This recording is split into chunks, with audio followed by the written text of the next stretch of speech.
Labas rytas, mėly šeštadienio ryto žiūrovai. Ar žinote, kad šią naktį bus minima Europos naktis be autoįvykių? Todėl nenustepkite, jeigu apsilankę mylimame bare, kartu su sąskaita gausite ir štai tokį alkotesterį, kad galėtumėte pasitikrinti, ar iš tiesų galite sėsti prie vairo. Šią akciją inicijavo Lietuvos Respublikos susisiekimo ministerija, tad ministro teiraujamės, kaip gimė idėja.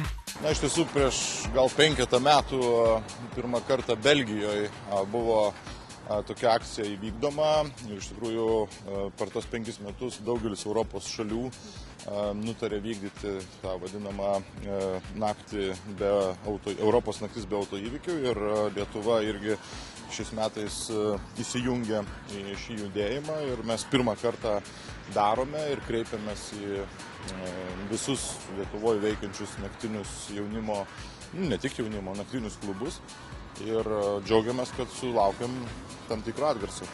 Sakykit, buvo išsiuntinėta 40, man atrodo, pakvietimų ir 13 klubų sutiko. Taip. Sakykit, čia daug ar mažai, kaip jūs manote? Na, kaip pirmam kartui mes tikrai manome, kad tai yra visai neblogai ir tikimės, kad šitas renginys pavyks ir jau kitais metais mes galėsim sulaukti dar didesnio klubų dėmesio. Tikrai noriu padėkoti klubams, kurie labai pilietiškai pasižiūrėjo šitą akciją ir Vilniaus, Kauno, Klaipėdos klubai sutiko dalyvauti.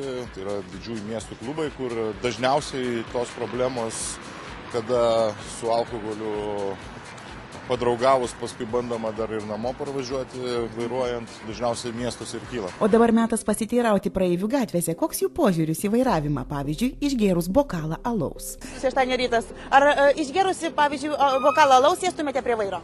Niekada. Ne. Kodėl? Negeriu alaus. Taip. Ir nieko nebaisu? Ne. Jokių būdų. Kodėlgi?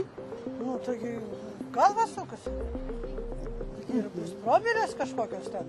Todėl, kad negalima girtam vairuoti. O sakykit, kaip kitus vertinat, jeigu sėdasi prie vairo išgėrę? Žudikai. Žiūrint, kiek stažo turi. O čia nuo to priklauso? Taip. Ne nuo išgerto kiekio? Ne. Aš manyčiau, kad visiškai reikia uždrausti vairuotojams gerti. Kodėlgi? Kodėl? Kad būtų saugiau ir pėstiesiems, ir jiems patiems. Valstybė leidžia 0,4 promilės. Išgeri ir... Kiekvienam promilių kiekis skirtingas. Todėl aš ir nevairuoju išgėręs. Nu, tą valdžią reikia bausti. Žodžiu, geriausia negerti prie vairo. Negerti. Arba tiek reikia kainą užkelt, kad niekas negalėtų įpirkti. Tai kur ta riba yra? Kiek galim išgerti? 2. 2 alaus bokalus. Ir kiek čia promilių gausis? 0,38. Sakykit, pavyzdžiui, jūsų koks bičiulis. Matot tikrai, kad pakankamai išgėręs ir kad tikrai negali vairuoti. Jūs sudrausmintumėt, parvežtumėt jį namo?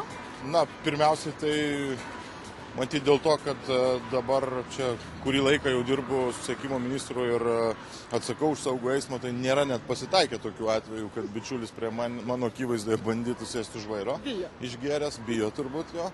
Bet vienareikšmiškai aš tiesiog pirmiausiai galvodamas apie jo paties sveikatą ir apie tai, kad jis gali iš tikrųjų padaryti ir savo, ir kitiem labai daug nemalonumų, vienareikšmiškai atkalbėčiau tokį veikėją nuo noro pačiam vairuoti.